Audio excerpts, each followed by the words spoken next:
নমস্কার, ইউটিউবের পরিবারে সবাইকে স্বাগত জানাই। চলে এসেছি আজ একটি নতুন পার্মানেন্ট গভর্নমেন্ট নার্সিং জবের আপডেট নিয়ে। জিএনএম বিএসসি বা post basic BSc nursing complete করার পরে এই পার্মানেন্ট গভর্নমেন্ট নার্সিং জবের জন্য অ্যাপ্লাই করা যাবে। এই রিক্রুটমেন্টটি কোথায় রয়েছে, কতগুলি পোস্ট রয়েছে, কবে থেকে ফর্ম ফিল আপ শুরু হচ্ছে এবং এই রিক্রুটমেন্টের জন্য অ্যাপ্লিকেশন ফিস কী লাগবে, লাস্ট ডেট কী রয়েছে, এজ লিমিট কী রয়েছে, এলিজিবল ক্রাইটেরিয়া কী রয়েছে, এরকম সমস্ত ইনফরমেশন আজ আমি আপনাদের সঙ্গে ডিটেলস আলোচনা করতে চলেছি। চলুন দেরি না করে দেখে নেওয়া যাক এই রিক্রুটমেন্টের কী কী ইম্পর্টেন্ট পয়েন্ট রয়েছে, কী কী জেনারেল ইনফরমেশন রয়েছে, সমস্তটাই আজ আমি আপনাদের সঙ্গে আলোচনা করব। পার্মানেন্ট গভর্নমেন্ট নার্সিং জবের এই ভ্যাকেন্সিটি রয়েছে Sanjay Gandhi post graduate institute of medical সায়েন্সে। এই রিক্রুটমেন্টটি রয়েছে। এই রিক্রুটমেন্টের জন্য অনলাইনে এক্সাম হবে, কম্পিউটার বেসড টেস্ট হবে, সিআরটি এক্সাম হবে এবং এই রিক্রুটমেন্টের জন্য কি কি পোস্ট রয়েছে এবং কতগুলি পোস্ট রয়েছে, স্যালারি কি রয়েছে তার ডিটেলস এখানে দেওয়া রয়েছে। ফার্স্ট যেটা রয়েছে সেটা হলো নার্সিং অফিসারের পোস্ট রয়েছে। টোটাল পোস্ট রয়েছে 1200টি। এসসির পোস্ট রয়েছে 253, এসটি ক্যান্ডিডেটের জন্য 24 পোস্ট রয়েছে, ওবিসি ক্যান্ডিডেটের জন্য 324, ইডাব্লিউএস ক্যান্ডিডেটের জন্য 119, আনরিজার্ভ ক্যাটাগরির জন্য 480টি পোস্ট রয়েছে। সব মিলিয়ে টোটাল পোস্ট রয়েছে 1200টি। স্যালারি রয়েছে লেভেল 7, মান্থলি স্যালারি প্রায় 80,000 প্লাস। এছাড়াও জুনিয়র অ্যাকাউন্ট অফিসারের পোস্ট রয়েছে, টেকনিক্যাল অফিসারের পোস্ট রয়েছে, nuclear medicine technologist, store keeper, medical social service officer grade 2, senior administrative assistant, stenographer, CSST assistant, draftsman এবং হসপিটাল অ্যাটেন্ডেন্ট গ্রেড 2। এছাড়াও কিছু ব্যাকলগ আনফিল্ড ভ্যাকেন্সি রয়েছে, যেমন ওটি অ্যাসিস্ট্যান্টের কিছু পোস্ট রয়েছে। টোটাল এই পোস্টগুলি রয়েছে সব মিলিয়ে, যার মধ্যে নার্সিং অফিসারের পোস্ট রয়েছে প্রায় 1200টি এবং এখানে আরও বেশ কিছু জেনারেল ইনস্ট্রাকশন দেওয়া রয়েছে।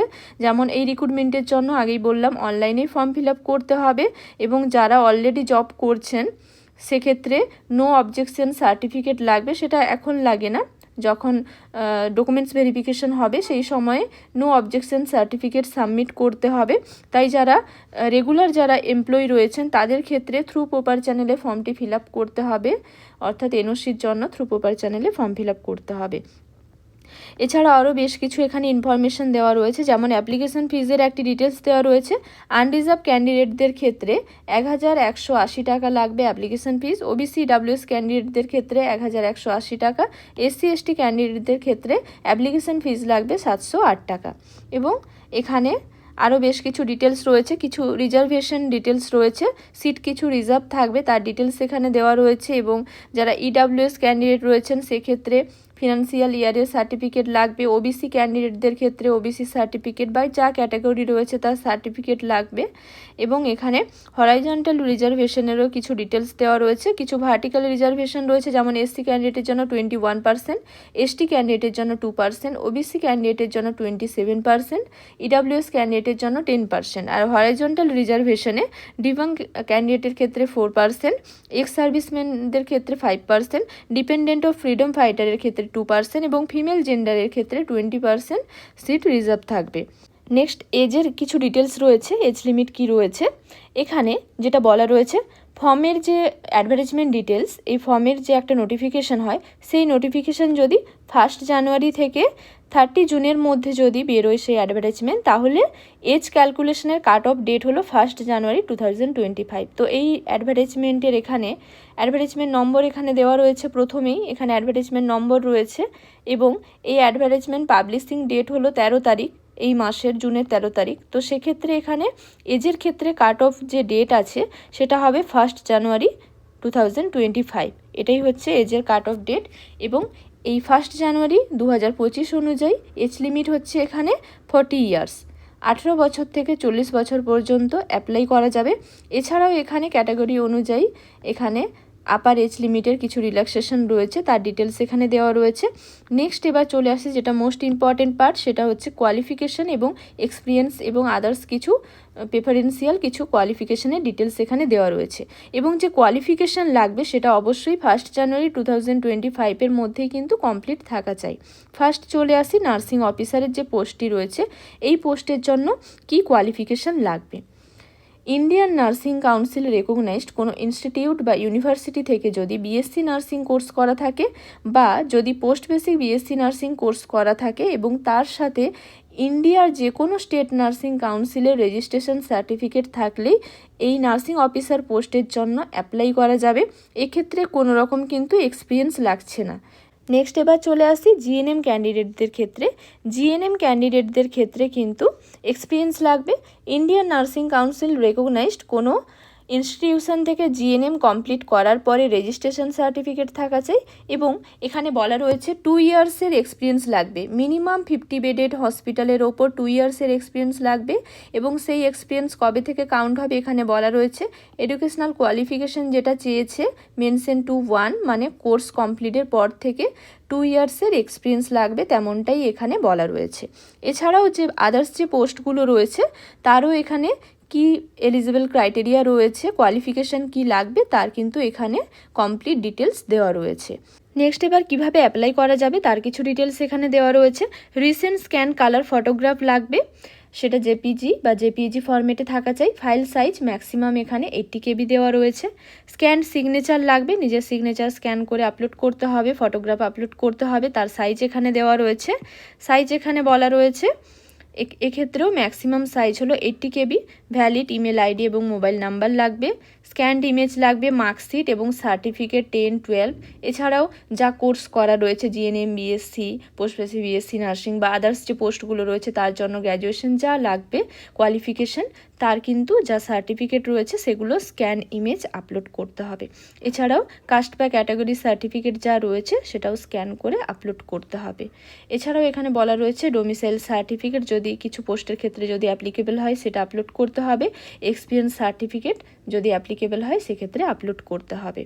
এই রিক্রুটমেন্টের ক্ষেত্রে ইমেল আইডি এবং মোবাইল নাম্বার লাগবে ম্যান্ডেটরি। এছাড়াও আরও কিছু ডিটেলস এখানে দেওয়া রয়েছে, স্টেপ দেওয়া রয়েছে কিভাবে ফর্ম ফিল আপ করতে হবে। প্রথমে ওয়েবসাইটে যেতে হবে, ওয়েবসাইটে যাওয়ার পরে প্রথমে রেজিস্ট্রেশন করে নিতে হবে। রেজিস্ট্রেশন করে নেওয়ার পরে নেক্সট ফর্ম ফিল আপ করতে হবে। কিছু personal details, communication details, qualification details, documents upload এবং পেমেন্ট করতে হবে। এরকম পরপর স্টেপ রয়েছে। ভিডিও শেষে আপনাদের দেখিয়ে দেবো কোন ওয়েবসাইটে গিয়ে কোথায় গিয়ে ফর্ম ফিল আপ করতে হবে। এখানে সেই ডিটেলসগুলো আবার দেওয়া রয়েছে, যে ডকুমেন্টসগুলো ম্যান্ডেটরি যেগুলো লাগবে তার এখানে আবার সেই ডিটেলস দেওয়া রয়েছে। Recent colour photograph, scan signature এবং সার্টিফিকেট যেগুলো লাগবে, আর যদি ক্যাটাগরি থাকে তার সার্টিফিকেট, ডোমিসাইল সার্টিফিকেট অ্যাপ্লিকেবল হলে এই ডকুমেন্টসগুলো ফর্ম ফিল আপের সময় লাগবে। এছাড়াও নেক্সট যেটা বলা রয়েছে এখানে পেমেন্ট কিভাবে করতে হবে তার একটা ডিটেলস এখানে দেওয়া রয়েছে। নেক্সট এখানে স্ক্রিনিং কিভাবে হবে, সিলেকশন কিভাবে হবে তার ডিটেলস দেওয়া রয়েছে। এই রিক্রুটমেন্টের ক্ষেত্রে একটি কমন রিক্রুটমেন্ট টেস্ট মানে একটা সিবিটি বা অনলাইন একটা এক্সাম হবে। সেই অনলাইন এক্সাম যেটা হবে তার ডিটেলস এখানে কিছু দেওয়া রয়েছে।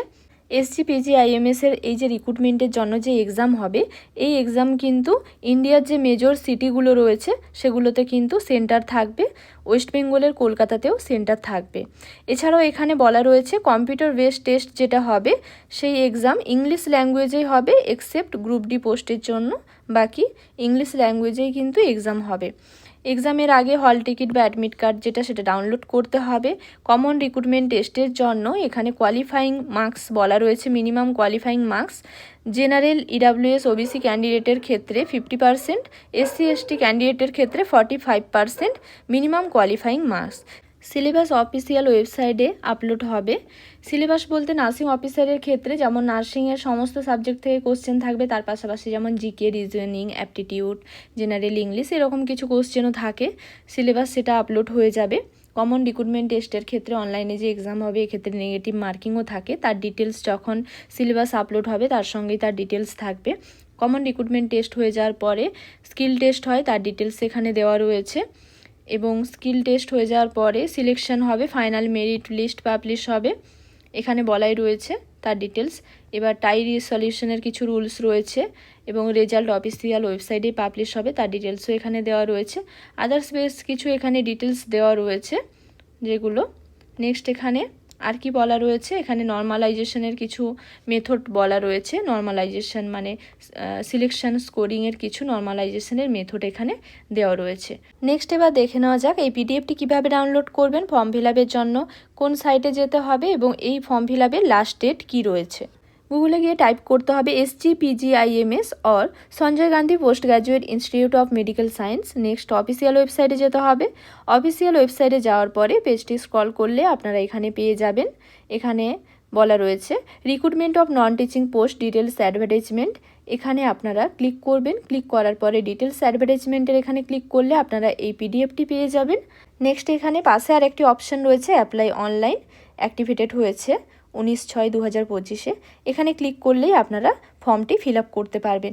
এখানে অ্যাপ্লিকেশন ফর্ম ওপেনিং ডেট দেওয়া রয়েছে জুনের 18 আর অ্যাপ্লিকেশন ফর্ম ক্লোজিংয়ের ডেট দেওয়া রয়েছে জুলাইয়ের 18 তারিখ। ফর্ম ফিল আপের লাস্ট ডেট এখানে বলা রয়েছে জুলাইয়ের 18 তারিখ, 18/7/2025। আর এখানে সবার প্রথমে কি করতে হবে, রেজিস্ট্রেশন করে নিতে হবে। নিউ ইউজারের ক্ষেত্রে click here to register new user. প্রথমে রেজিস্ট্রেশন করে নিয়ে তারপরে এখানে লগ ইন করতে হবে। প্রথমে এখানে ক্লিক করে রেজিস্ট্রেশন করে নিতে হবে। রেজিস্ট্রেশন করে নেওয়ার জন্য এখানে কিছু ডিটেলস দেওয়া রয়েছে, এখানে এটা পড়ে নিতে হবে সবার প্রথমে। পড়ে নেওয়ার পরে এখানে কিছু স্টেপ দেওয়া রয়েছে কি করতে হবে, এটা পড়ে নেওয়ার পরে নেক্সট এখানে এইভাবে ফিল আপ করতে হবে। পোস্ট অ্যাপ্লাইড ফরের জায়গায় এখানে যেমন নার্সিং অফিসার। নেক্সট এখানে ক্যান্ডিডেটের first name, middle name, last name দিতে হবে, father's name, mother's name, date of birth এবং এখানে mobile number, confirm mobile number, email ID, confirm email ID দেওয়ার পরে এখানে ওটিপি জেনারেট করতে হবে, আই এগ্রি করতে হবে।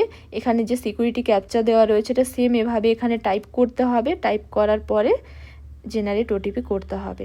করে নেওয়ার পরে নেক্সট আপনাদের ফোনে লগ ইন আইডি এবং যে ইউজার আইডি পাসওয়ার্ড যেটা রয়েছে তার মেসেজ যাবে। মেসেজ যাওয়ার পরে নেক্সট আপনাদের কি করতে হবে, নেক্সট এখানে click here to log in for already register ইউজারে ক্লিক করতে হবে। এখানে ক্লিক করার পরে ইউজার আইডি এবং পাসওয়ার্ড সিকিউরিটি ক্যাপচা দিয়ে লগ ইন করতে হবে। লগ ইন করার পরে পরবর্তী যে স্টেপগুলো রয়েছে, আদার্স যে ডিটেলসগুলো রয়েছে সেগুলো ফিল আপ করে পেমেন্ট করতে হবে। অনলাইনে ফর্ম ফিল আপের জন্য এই স্টেপগুলি রয়েছে। অসংখ্য ধন্যবাদ জানাই এতক্ষণ সঙ্গে থাকার জন্য। ভিডিওটি ভালো লাগলে লাইক শেয়ার করে দেবেন। কোনো কিছু জানার থাকলে আপনারা আমাকে কমেন্ট বক্সে জানাতে পারেন। নার্সিং রিলেটেড এরকম আরও ইনফরমেশন পেতে, নার্সিং রিলেটেড বিভিন্ন কোশ্চেন অ্যান্সারের প্রিপারেশনের জন্য ভিডিও পেতে পারলে আমার চ্যানেলটিকে সাবস্ক্রাইব করে রাখুন। আজকের জন্য এই পর্যন্ত, আবার দেখা হবে নতুন একটি বিষয় নিয়ে। সবাই ভালো থাকবেন, সুস্থ থাকবেন।